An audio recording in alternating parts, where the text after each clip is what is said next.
Para que tengas idea, estas actas fundamentales que te dan en posesión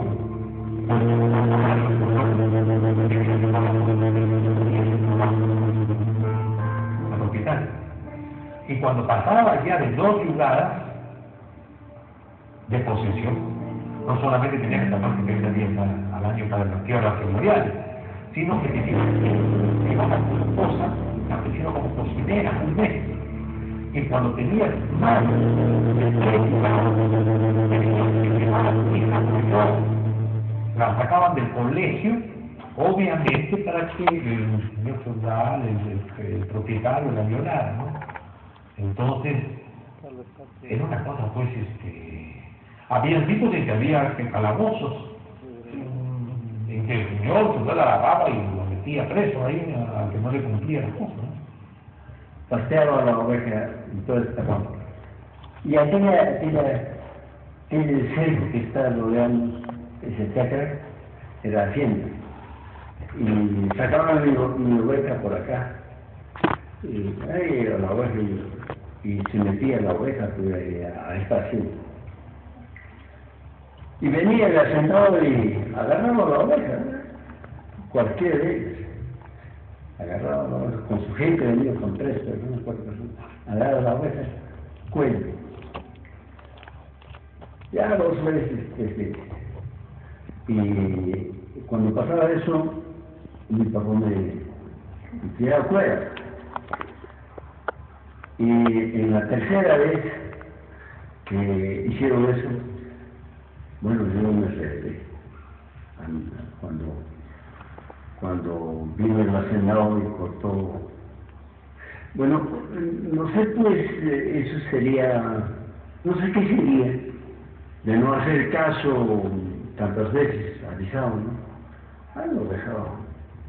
Primero era lo que jugaba, agarraba el barro, de eso hacía máscaras, hacía cualquier juguete, ¿no? Mientras eso, entonces, la tercera vez le dije, desgraciado, voy a crecer y te voy a quitar tu hacienda. Bueno, me dice cuando tenía 3 años, 4 años, desgraciado, cuando voy a crecer te voy a quitar tu hacienda. Sí, se la quitaste. No sé qué está.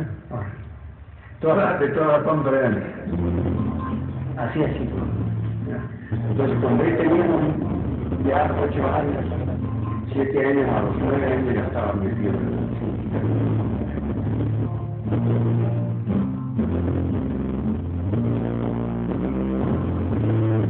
Nosotros en el Perú de Intervención está en plena ejecución la reforma agraria. Está en plena ejecución. Para que las tierras puedan ser recibidas, las tierras recibidas del campesino, el gran campesinado de los abuelos de las tierras. Los 15 señores que antiguamente eran los caciques, los dueños de esos grandes complejos. Esos 15 no son 15. Son, como dice ahora, 50.000 personas que son dueños de estos complejos. A mí no me convenció la reforma agraria, incluso tengo por ahí todavía lo conservo, un artículo de los publicados en Antonio escrito en contra de la reforma agraria. Yo todavía pensaba que era un estratagema, como toda la izquierda de la época. Pero cuando estos se metieron con la empresa privada, con los empresarios,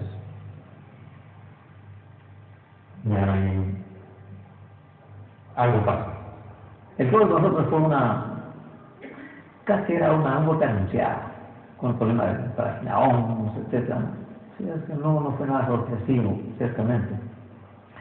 Lo que fue extremadamente sorpresivo es el carácter de todo. Eso sí, ese fue un carácter, yo diría un carácter revolucionario, no porque iban a hacer la revolución, sino porque contradecía completamente los cánones anteriores, los cánones de cualquier golpe que se hubiera dado en toda América Latina, ¿no? El problema del no comunismo, no capitalismo, el problema fundamental del 3 de octubre de la toma de Calara, entonces el petróleo comer evidentemente desconcertó a toda la izquierda, como digo, desconcertó a la izquierda. y lo descontó de todo derecho también. Bueno, porque desde el punto de vista de los, no sé si decir los principios o los esquemas, ¿no es cierto? Los militares no podían tomar medidas revolucionarias, no corresponde, era el aparato represivo del Estado moderno, entonces los tenían que hacer de abajo, entonces no cabían en los sistemas de interpretación de la realidad, ¿no es cierto? Por lo tanto había que discutir nomás, tenía que pertenecer al campo enemigo y había que discutir si hicieron fascistas, fascistores, reformistas burgueses o qué, ¿no? Me parece que eso fue lo que pasó.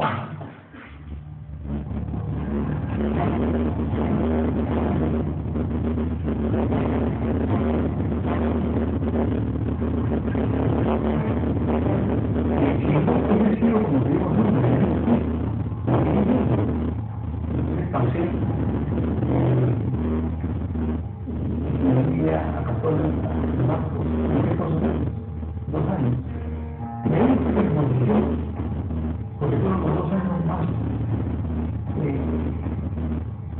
agreste realmente de la historia constitucional de Estados Unidos. El 17 del 19, ¿no? Defines el 17 a mediados del 19. Muere Bertín, muere el segundo Kennedy. Hay varios ciudades, ¿no? O sea, quemaron las ciudades,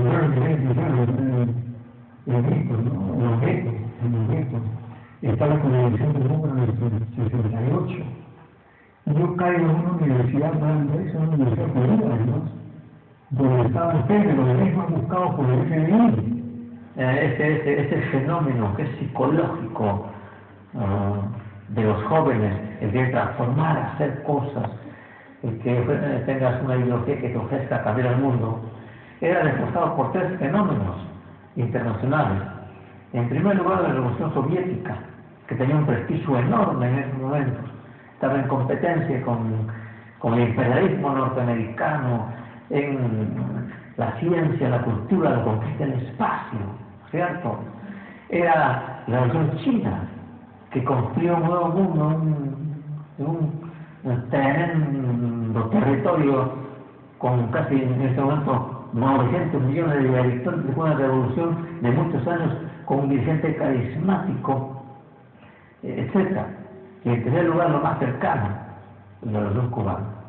Fue un golpe extraordinario en la situación de las financieras.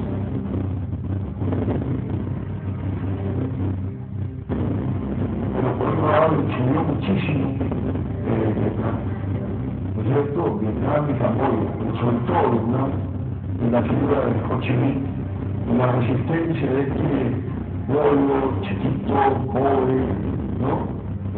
Subnutrido, alimentado en base a arroz, que era capaz de resistir y avanzar frente a la primera potencia del mundo, y a su brutal agresión con el napalm, con la gasolina gelatinosa, ¿no es cierto?, y con la brutal destrucción que impuso.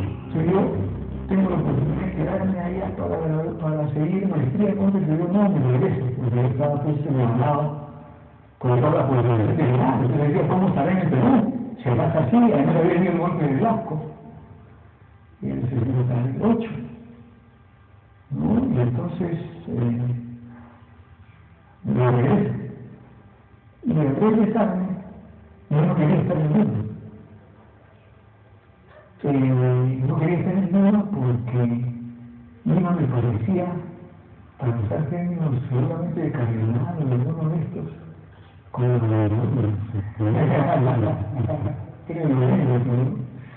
y luego me parecía la encarnación del pueblo de hombres del capitalismo. Yo fui dirigente estudiantil a partir de una relación con el movimiento social y de una relación política en la universidad. Y fue un tiempo después que la gente de la organización política en la que milité, que fue la Vanguardia Revolucionaria, me abordó para militar con ellos, y fue casi cuando fui presidente de la Federación Universitaria de la Católica, ¿no? un proceso también bien curioso, ¿no? Yo fui el primer presidente de izquierda de la Católica. Derrotamos a través del Frente de Revolución Estudiantil Socialistas a los socialcristianos y a los demócratas cristianos. A Carlos Blancas, que fue mi contendor, le ganamos 3-1 en la universidad, y a los pocos días de juramentar la presidencia, primera vez que un rector de la universidad no iba a la juramentación de un presidente de la federación, a los pocos días iniciamos un paro.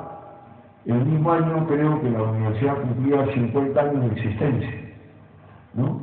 Un paro con los trabajadores, el primer paro de estudiantes y trabajadores de la universidad. En 1968 yo estudiaba en la Universidad Católica Sociología.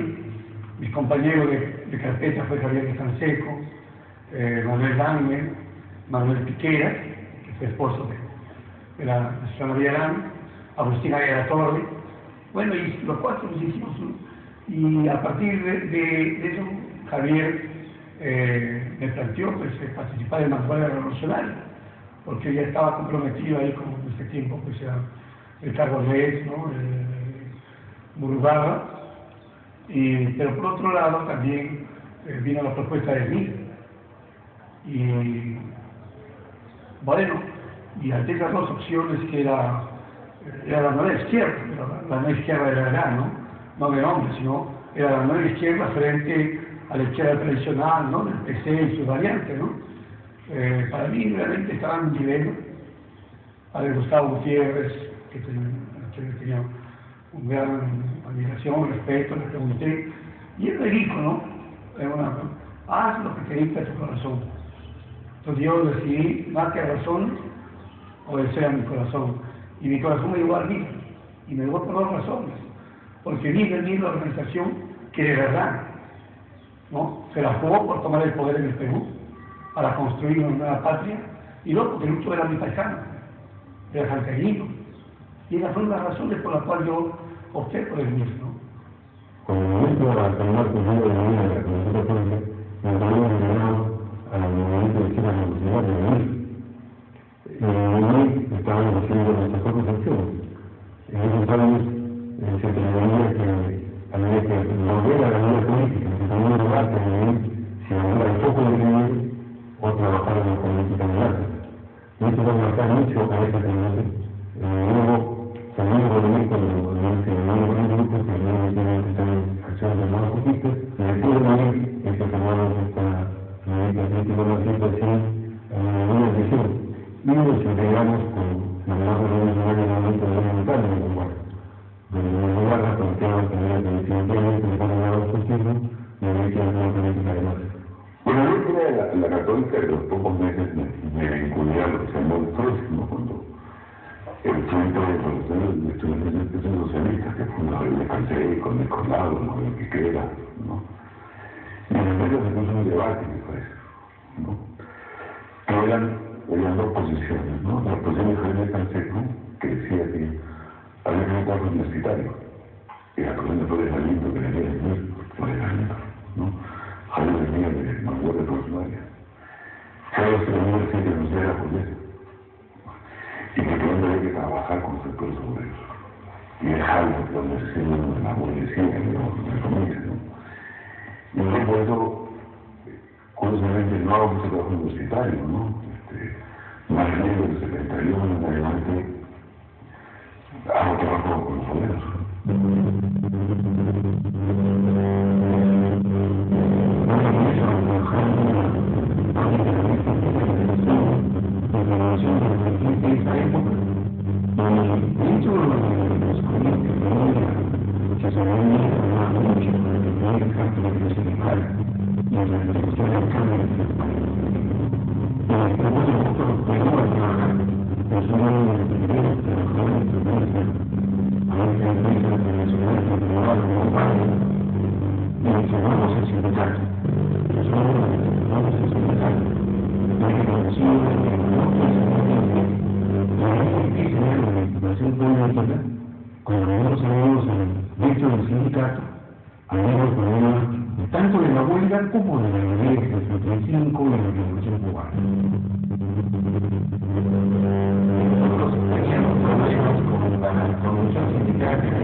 metía en los sindicatos, el ATRA negociaba los pliegos, el ATRA negociaba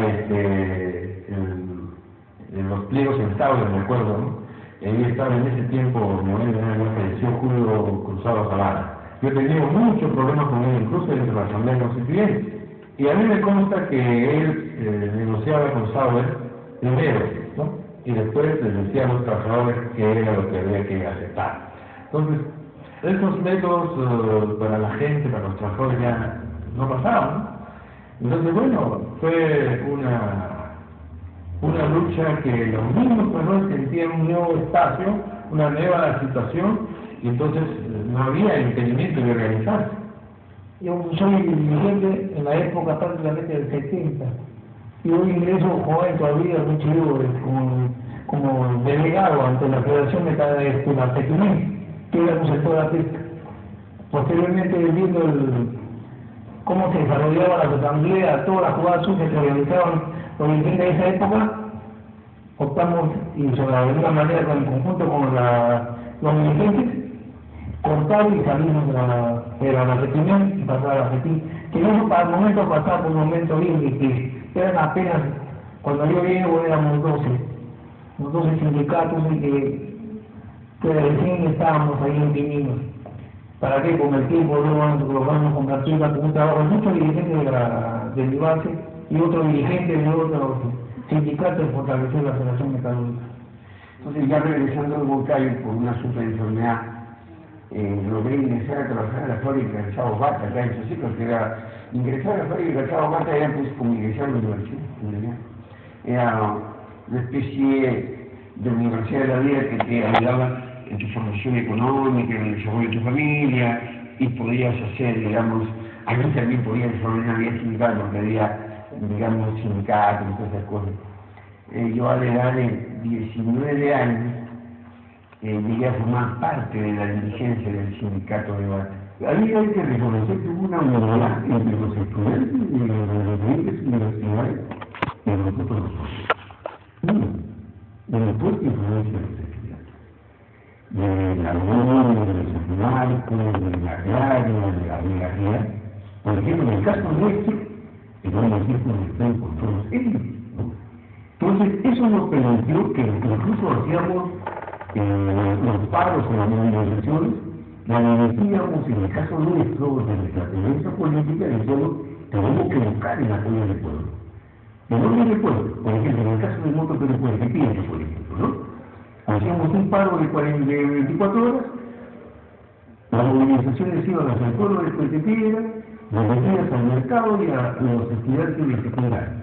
Ahí hacemos nuestros mítines, y bueno, eso nos permitió tener el apoyo de la población, del mercado, de la conciencia, de la lucha del pueblo en general, porque era una tienda, con la empresa de otros gobiernos, había otras empresas de un lado, y con nosotros participando activamente, levantamos la conciencia del pueblo y al ver que no es otra cosa.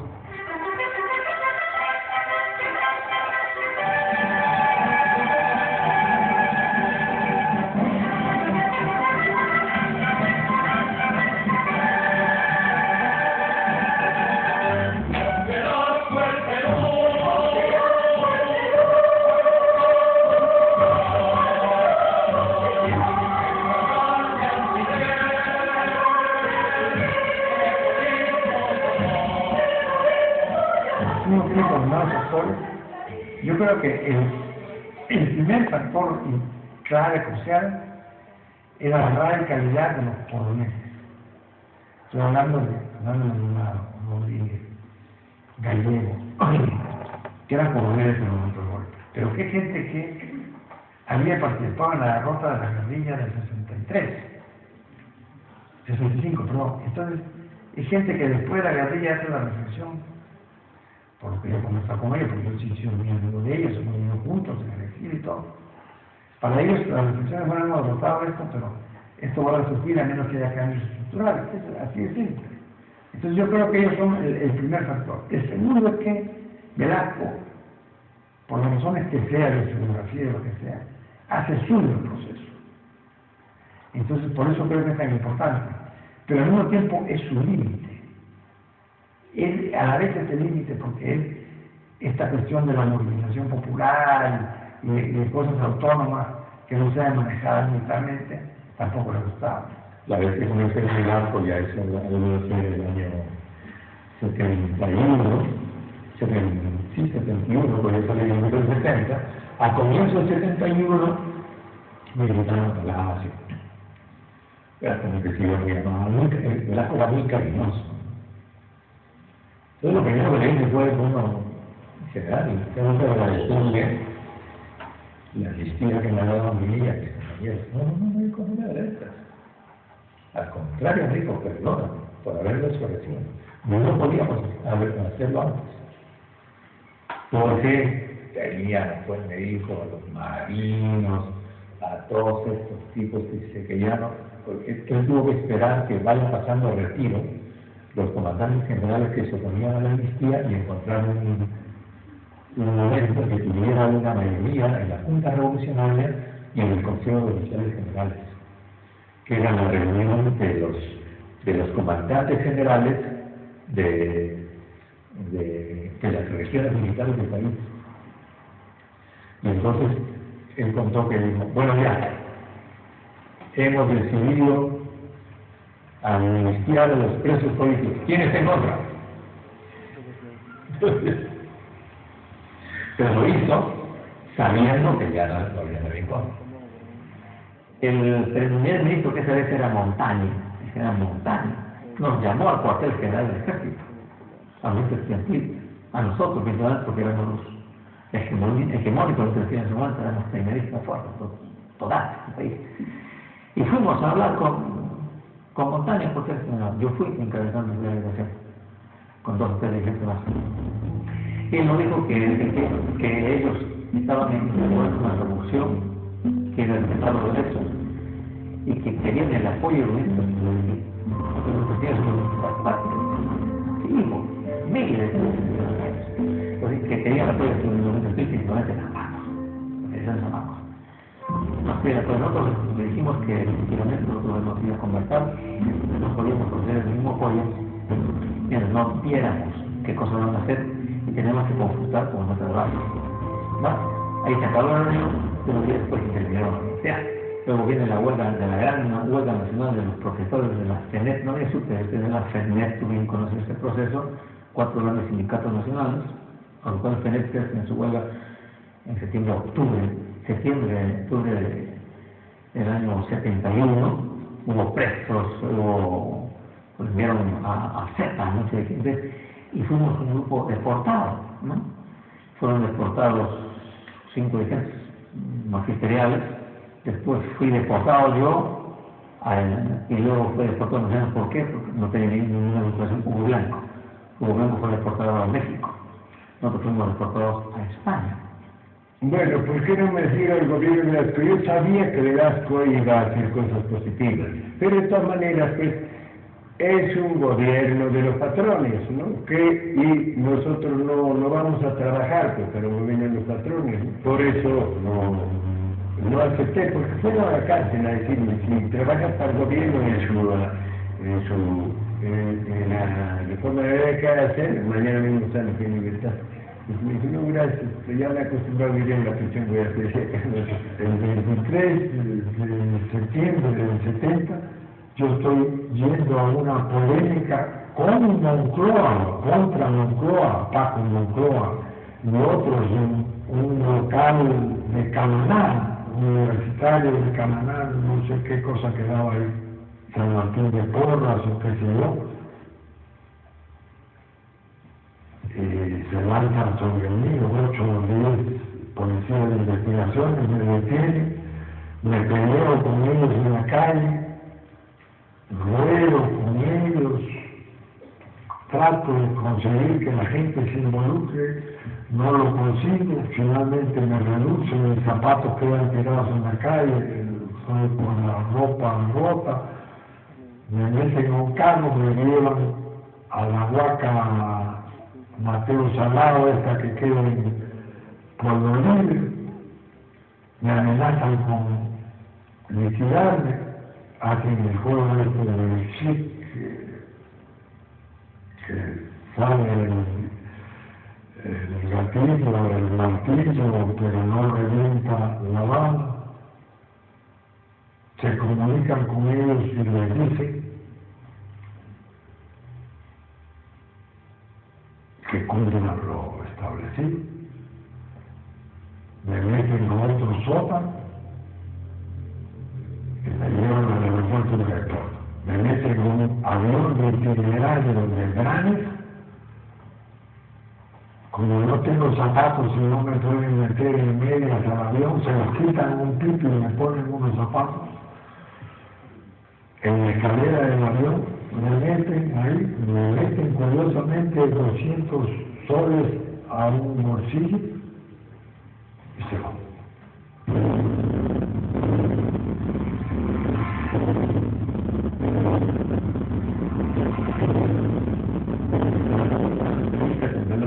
En octubre del 74. Octubre del 74. Ya estaba la pierna cortada y la entrevista se hizo en la parte de atrás del Palacio de Gobierno, por la residencia Palacio de Gobierno. Una entrevista de unas 2 horas. Y cuando la única vez que veo una entrevista como la. Y esa entrevista, yo al comenzar la entrevista le entregué a Velasco una sonatera, una sonatera metálica de la CNTP, un símbolo de la CNTP, y dije, mira, quiero entregarle de la CNTP, este es nuestro símbolo de nuestro escudo. Entonces él conoció el escudo y dijo, ¿y dónde está la Aurelio Martillo? ¿Ustedes no han puesto la Aurelio Martillo? ¿Cómo? ¿Por qué? Acá me dijeron que estaba la Aurelio Martillo. Y yo, no, nosotros no estamos los otros martillos. Entonces me dice, y me han puesto la bandera del Perú, ustedes no son la bandera roja nomás. Y yo, ¿por qué puesto la bandera del Perú? Este no es un símbolo del comunismo, este es un símbolo del Perú. Claro, nosotros somos peruanos. Pero ellos tenían una idea completamente absurda de lo que era el Partido Comunista, el Movimiento Comunista, el Movimiento Sindical. Un día me llama el general Grasa en Alcoa. Entonces yo voy y me dice, doctor, quiero tomar el juramento de que lo que vamos a hablar acá no va a salir de acá. Juré, claro, no hay problema. Entonces, y me dijo lo siguiente, palabra más, palabra menos. Me dijo, mire, el Ministerio de Educación está preparando una ley universitaria. No fue la primera, fue la segunda.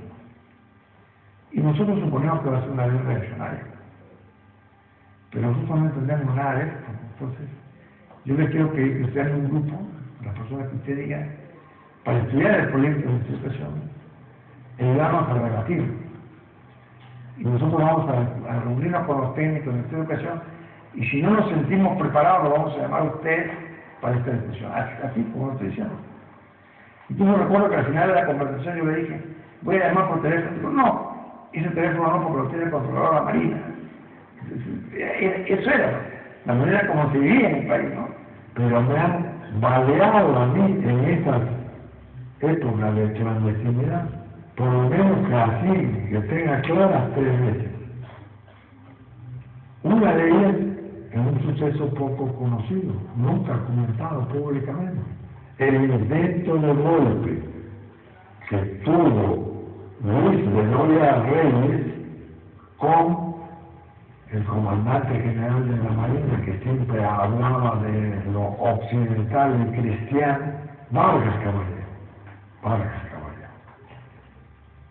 En la puerta de la casa de la madre de María Luis, un error, el 9 de diciembre o el 8 de diciembre del 74. El golpe estaba preparado para el 9 y este era el 8. Ellos estaban escondidos en el malecón. Yo salí y saltaron a disparar. Por eso nosotros dijimos siempre que el gobierno de Velasco era un gobierno heterogéneo, en el cual coexistían, decíamos, en equilibrio más o menos precario, fuerzas distintas e incluso contrarias. Y nosotros tenemos que apuntalar a las fuerzas progresistas en la lucha contra los sectores reaccionarios. Y parece que había que impulsar el proceso. Y Velasco lo que hizo, cuando se dio cuenta de la fuerza del movimiento sindical, es cambiar de la política laboral. Por eso es que en enero del año 71, el gobierno de Velasco decide reconocer la CNTP. reconocen la CGTP y salgo dos cuando recibe por primera vez. Yo por primera vez voy a ofrecer trabajo en enero del 71. Entro en ese trabajo por primera vez en mi condición de secretario de CGTP. Nunca había entrado en ese trabajo. Entonces, por ejemplo, nosotros le decíamos al gobierno, la gente quiere organizarse sindicalmente. Y lo que ocurre es que los gobiernos siempre han impedido y han boicoteado la formación de sindicatos. Si ustedes quieren mostrar una cara distinta, nueva, permitan que se formen los sindicatos. Ya la idea ya que se forman los sindicatos. No, somos 400 sindicatos en 6 meses. Claro, ese era un trabajo que se hacía.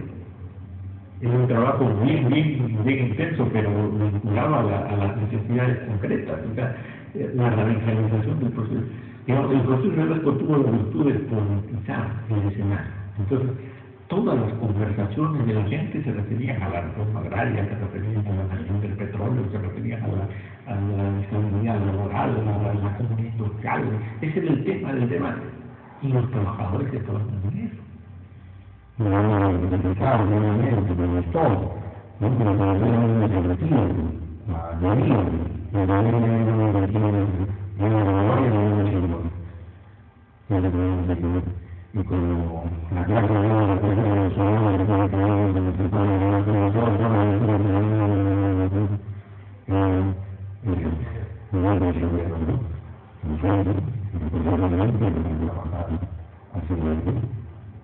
Yo de hecho siempre las cosas con mucho amor, con mucho sentimiento. Es que a mí me crearon una mística desde el inicio de lo que es meterse en política, ¿no? De lo que es meterse a algo. Y yo cuando desde dentro impulsé ahí a Candado Terano, después de ahí nomás, porque más abajo estaba Pilar Luz. Fue después de Candado Terano, paso a Pilar Luz, a ser metamorfo, porque pertenece Pilar Luz a la pequeña. Entonces, y de ahí, yo siendo eventual, ¿no? Porque yo trabajaba en la condición, ¿no? Desde el trabajo más duro, que así nomás no se pegaba, ¿no? Pues, ahí yo entornando mucho, porque se me estaba algo. Y ahí se estaba para las pilas del cine. Es una mística, algo que se ha perdido, ¿no? Hoy yo veo unos jóvenes de aquí de izquierda, medio bien vacilantes. En nuestra época todo lo hacíamos.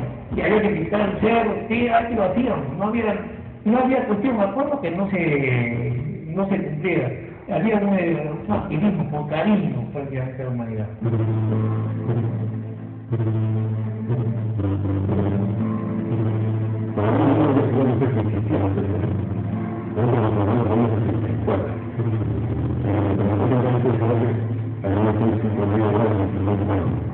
Estábamos en un grupo pequeño que no sabía por qué un país hay una gente que no que ganamos el momento en el sector parto, que no había una vez que tenía un momento que no había que la necesidad de la paz.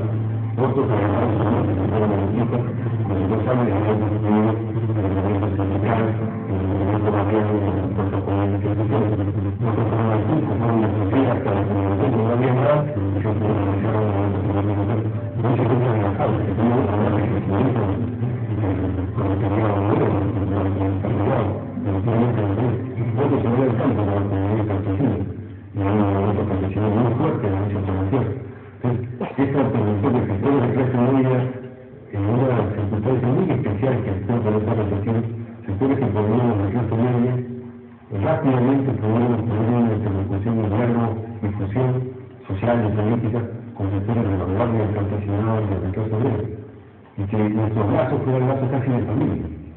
Lo que habíamos puesto la disposición de cambiar la vida y la toma en conjunto. Entonces, nos conocíamos, teníamos muy buena relación, la amistad, teníamos conciencia que estábamos dispuestos a cambiar la vida. El tema más difícil para nosotros vivir ahí era sábado y domingo, porque los obreros terminaban viernes o el sábado, se denunciaban, tenían su mejor ropa, casacas de cuero, casi todo, y se iban a su comunidad a la fiesta. El sábado y domingo, el sábado en la tarde y el domingo era un desierto, y no había nada que hacer, era un aburrimiento, hasta que descubrimos que había que hacer con ellos, que ellos eran al mismo tiempo obreros y comuneros, Y todavía eso que asentó en los años 20, 30 ahorro en la mina comunal en la comunidad. Entonces terminamos yendo y allí descubrimos algo que hizo que nos despojáramos de los últimos resabios, podríamos decir cristianos, de la orientación. Los comuneros jaraneaban en fiesta, iban a la fiesta de todo. Y bailaban, y comían, y chupaban, y enamoraban. Lo cual para los intelectuales, que yéndonos de la austeridad universitaria, a nosotros era chocante. En tal punto que se generalizó una frase: cambio de forma y estilo de trabajo, porque andaban vestidos de gris para cantar desapercibidos. Pero poco a poco ya nos pusimos ropa de color, la ropa que nos regalaban acá en Lima los colegas y que nosotros no usábamos porque era chocante, iba a ser visible. El cambio de estilo de trabajo era ya compartir con los obreros su vida normal. Se nos civilizó, nos acercó a la vida. Ellos luchaban, peleaban, pero para vivir, para disfrutar de la existencia. Y en vez de dedicarlo como a muchos otros jóvenes en el tiempo dedicaban a otra cosa, se dedicaban al juego, al billar, a las fiestas. Nosotros, como de ese tiempo, los jóvenes como ese tiempo, no íbamos a fiestas. Pues nunca aprendimos a bailar. Somos torpes, yo soy torpe bailando. Pero bueno, no, bebíamos una bolsa de licor. Yo bebí mi primer vaso de cerveza a los 37 años, cuando yo fui elegido senador de la República. Pues es decir, éramos una especie de, veíamos la militancia de la República como un apostolado. Nos creíamos casi elegidos.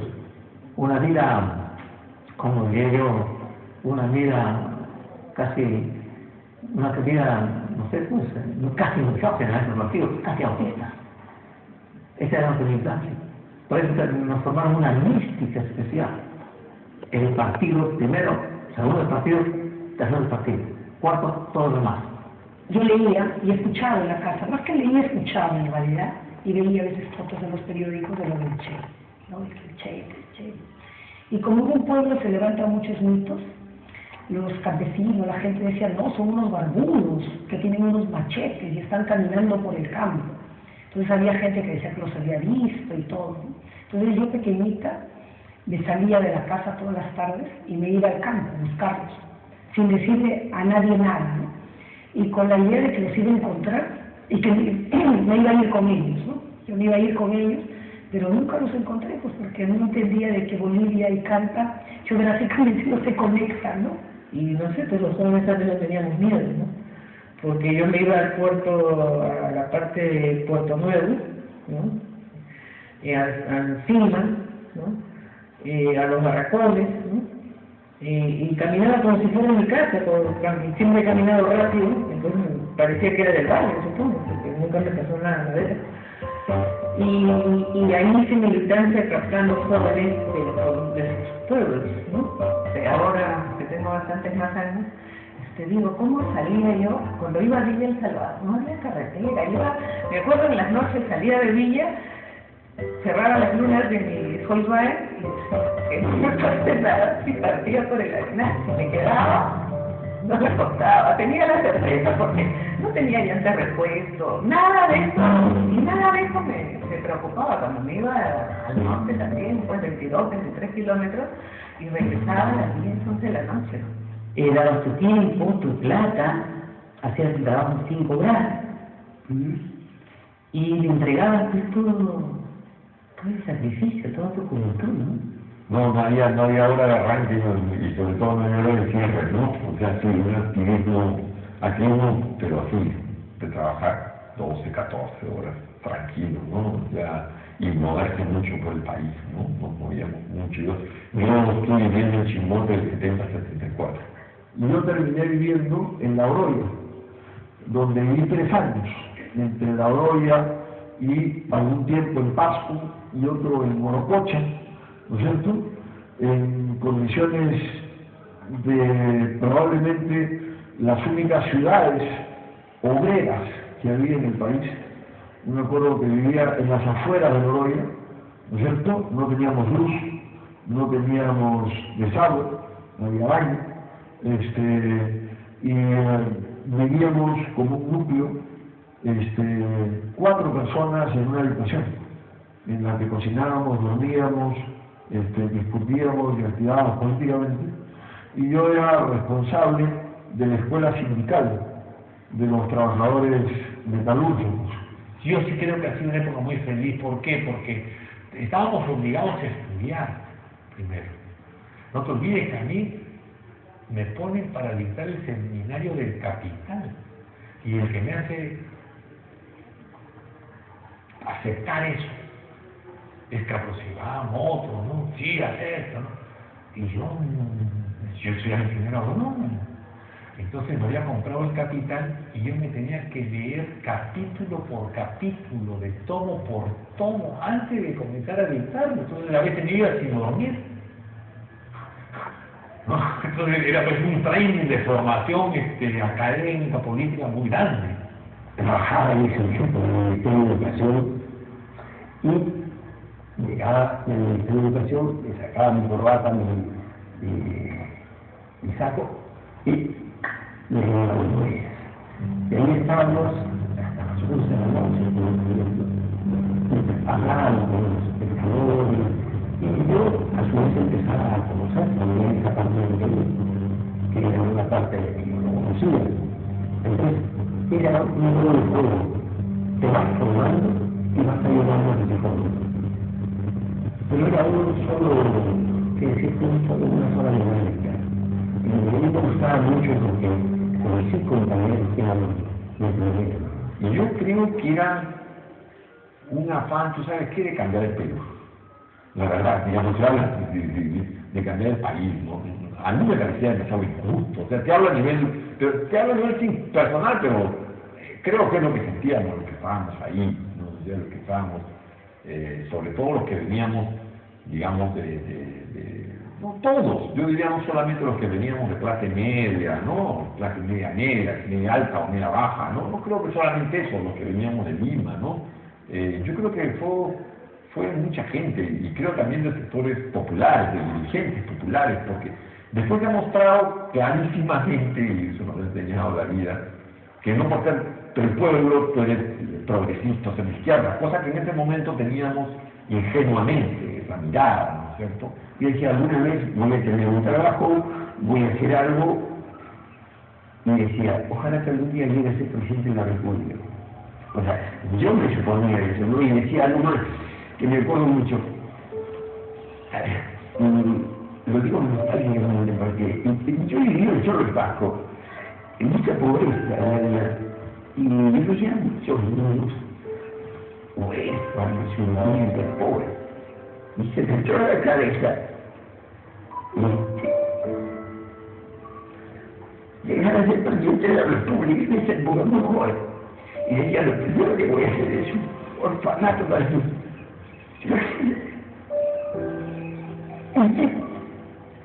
Y siempre mi visión del caso en eso, ¿no? De buscar justicia para los niños, porque ahí está. Y bueno, de ahí no tuve la suerte. Yo le dije, ¿por qué no tuve la suerte? Diría yo, porque mi padre no tuvo la oportunidad de educación. Y a veces yo le decía a mis hijos, aprovechen lo que yo les ayudo, porque si mi padre me hubiera dado lo que yo les doy a ustedes, yo sería presidente de la República. O sea, con cierta sombra le decía lo que yo podía haber sido. Y yo creo que ahí estaba la cosa. Yo siempre he pensado en la gente más pobre. En general se piensa que todos los movimientos del cambio contemporáneo tienen una fuerza en el marxismo, pero otra muy antigua, en la idea de igualdad, en la idea de cristianismo, todos somos iguales entre Dios. Entonces, yo creo que era esta idea de la política como servicio, ¿no? Porque es otra cosa también bien común de nuestra generación, que era diferente de la ahora, ¿no? Se entendía que la vida era un servicio. Por ejemplo, yo no recuerdo nunca haber hablado con nuestros amigos de mi generación en esa época de ahorrar plata o de tener un buen ingreso, ¿no? Seguramente que todos lo queríamos, pero por lo menos no era un discurso aceptable, ¿no? pero había libre la idea de que era bien una revolución. Y entonces eso te da otra urgencia en tu vida, ¿no? Otro horizonte en tu vida, ¿no? Y además tú veías, ¿no es cierto? Tú veías que ya venía, ¿no? Incluso en los negativos veías, me acuerdo que vino el golpe contra Allende, entonces fue feroz, ¿no? Pero las dictaduras eran como la última fase, pues, ¿no? Entonces después de la dictadura tiene que venir una revolución. Entonces, el hecho de tener la revolución en la vida, en el horizonte, te cambiaba mucho tu vida cotidiana, ¿no? Te hacía muy predispuesto a ciertas cosas y no te importaban otras cosas, ¿no? Entonces yo no he sacado título hasta el año 2005. Yo no tengo casa en la playa.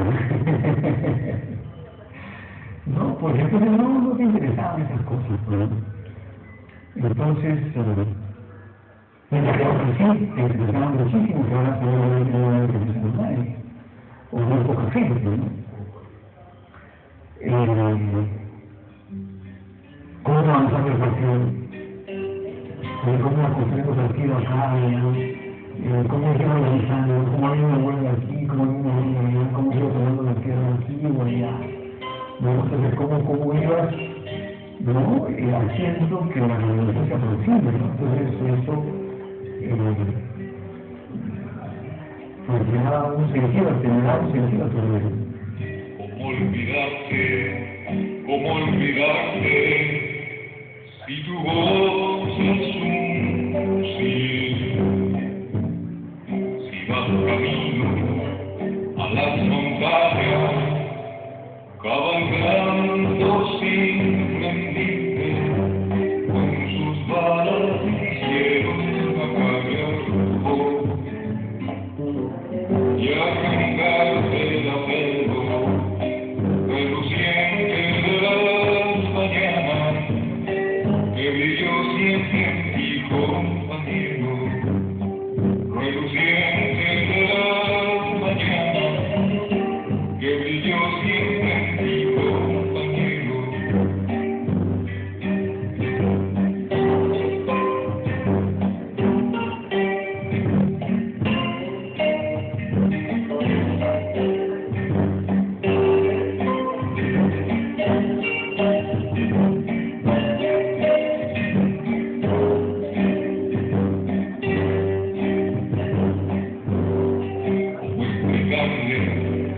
Como decirle a la tierra que ha ahogado, al hombre pobre y a las mujeres de tu pueblo que ha pasado, a las balas no pueden acallar tu voz, ni arrancarte la pelo, reluciente de las mañanas, que brilló siempre en ti, compañero, reluciente de las mañanas, que brilló siempre en ti, compañero.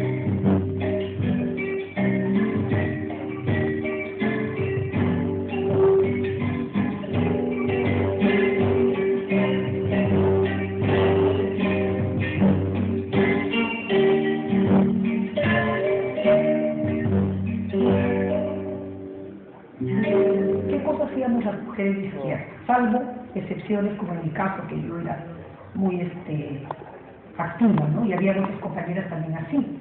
Pero, por ejemplo, la compañera que se casaba y tenía por mala suerte, digo yo, su compañero de la dirección, estaba condenada a trabajar para él, a conseguir la mantención del hogar, de algunas cosas que se pudieran necesitar, porque volante, qué sé yo, y en el mejor de esos casos, hacer su secretaria. Había la idea, además, de que las mujeres apoyaban a sus maridos en la militancia, ¿no? Y el apoyo era solucionarles la vida, trabajaban, cuidaban a los hijos, y eran pocas las que realmente entraban a hacer otras cosas, ¿no? Yo no cuidaba a ningún marido, entonces yo me metía, digamos, pero... Nosotros íbamos a las fábricas, repartíamos a las 5 de la mañana, me subía en la Plaza de Unión antes de ir al trabajo, a entregar la prensa a los obreros, a Harting, a Moraveco, a todo lo que existía en la Avenida Argentina. Entonces, esa época profesional, gremial, política, y también empieza mi vida de pareja, ¿no? Había que estar disfrazada de hombre. O sea, en términos así estéticos, ¿no? Visuales, había que estar disfrazada, usar unos motivazos, unos jeans, unos sacos y unas chalinas, un saco azul, chalina y pelo mojado, si tenías lentes mejor. Pero entonces no te podías pintar, no podías saludar a otras personas de otras organizaciones, solamente los de tu organización, hombres y mujeres, ¿no? Entonces yo me salía un poco de ese estereotipo porque no era así, ¿no? A mí me gustaba verme bien, ¿no? Me gustaba pintar, me gustaba usar ropa femenina, no me sentía menos revolucionaria por eso, ¿no? Todos esos años son de que se va conformando una idea de participación de las mujeres distintas, ¿no? En los primeros años era muy duro, ¿no? Y siempre te miraban como que uno iba a buscar género, ¿no? Me enamoré desde los 69, cuando habló de las escuelas obreras, ahí nos juntamos con Raúl. Pero pues era ese enamoramiento que puedes caminar 80 cuadras conversando, la política, escribir un documento juntos, irse a los sindicatos a repartir el periódico, ¿no? Y en vez de irnos a Bata, ¿qué tal si nos quedamos un ratito acá en el plazo universitario conversando? Y así fue, o sea, junto con todo este despertar, también fue el despertar, pues, como mujer, ¿no? Encontré en esta pareja que hacíamos muchas cosas juntos desde el 69, ¿no? Y nos casamos en el 73. Y yo empiezo a tener mi propia lucha, ¿no? Mi lucha personal por mi condición de género, ¿no? Como yo estaba embarazada y estaba mi compañero, un compañero de la organización, que es él se desentendió, ¿no? Porque él es un revolucionario, ¿no? Entonces tenía que dedicarse a la revolución y no a otra cosa, ¿no? Entonces yo también era una revolucionaria, pero embarazada. Entonces yo tenía que ocuparme de la niña, bueno, de todo el proceso, ¿no? Del embarazo, todo.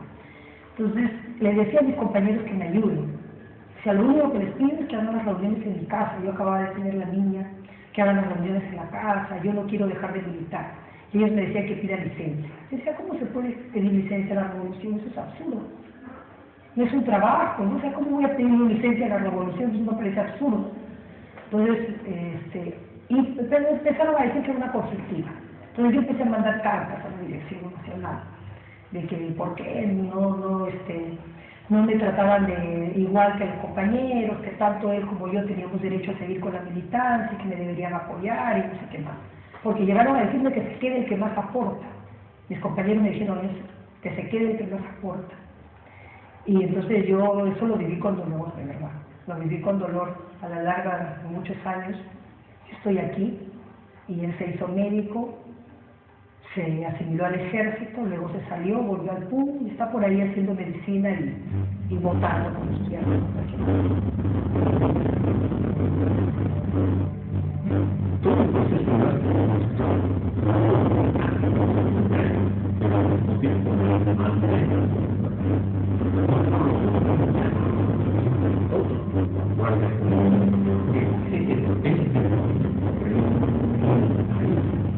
el país no estaba preparado, la opinión pública no estaba preparada para el proceso político.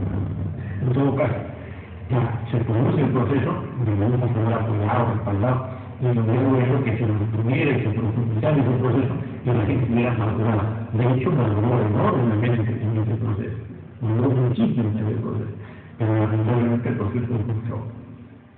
Un error porque no hicimos análisis de lo que realmente estaba pasando de una manera más profunda en el país. Y cómo eso repercutía también al interior de las propias Fuerzas Armadas. ¿Por qué? Porque también partíamos de una idea que las Fuerzas Armadas eran una organización monolítica, que toda ella era reaccionaria, represiva. Pero hay un debate muy fuerte entre las fuerzas populares de la izquierda, porque en toda América Latina América no es así. Entonces, lo que fue que aquí se puede presentar a veces la gente de la generación jóvenes, no veo que, por ejemplo, tenía amigos que pasaban para acá en el Argentina y lo mataban en el aire, o sea, la sensibilidad contra el Chile era una cosa tremenda, brutal.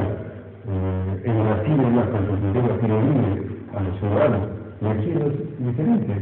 Entonces, aquí no había fascismo. En casi toda América Latina se jugaba el fascismo, ¿no? Entonces, nosotros éramos conscientes que no había de Estado militar porque era República.